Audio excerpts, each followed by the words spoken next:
ചെങ്കോട്ട സ്ഫോടനത്തിലെ ചാവേർ ഭീകരൻ ഡോക്ടർ ഉമർ നബി തുർക്കി സന്ദർശിച്ചതിൻ്റെ വിശദാംശങ്ങൾ നേരത്തെ അന്വേഷണ ഏജൻസികൾക്ക് ലഭ്യമായിരുന്നു.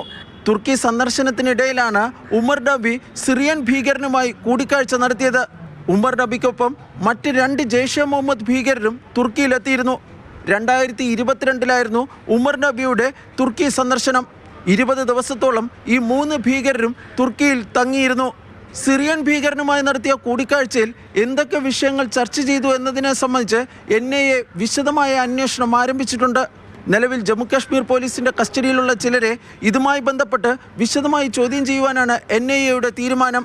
ഇതിനിടെ ചെങ്കോട്ട സ്ഫോടനത്തിന് പിന്നിൽ പ്രവർത്തിച്ച ഭീകരർക്ക് ബോംബ് നിർമ്മാണവുമായി ബന്ധപ്പെട്ട ചില വീഡിയോകൾ വിദേശത്ത് നിന്ന് ലഭിച്ചത് സംബന്ധിച്ചുള്ള വിശദാംശങ്ങളും അന്വേഷണ ഏജൻസികൾക്ക് ലഭ്യമായിട്ടുണ്ട്. 42 വീഡിയോകളാണ് വിദേശത്ത് നിന്നുള്ള ഹാൻഡിലർമാർ ചെങ്കോട്ട സ്ഫോടനത്തിന് പിന്നിൽ പ്രവർത്തിച്ച ജെയ്ഷെ മുഹമ്മദ് ഭീകരർക്ക് അയച്ചു കൊടുത്തത്. എൻക്രിപ്റ്റഡ് മെസ്സേജിംഗ് ആപ്പുകൾ മുഖാന്തരമാണ് ഈ വീഡിയോകൾ അയച്ചതെന്നാണ് അന്വേഷണ ഏജൻസികൾ കണ്ടെത്തിയിരിക്കുന്നത്.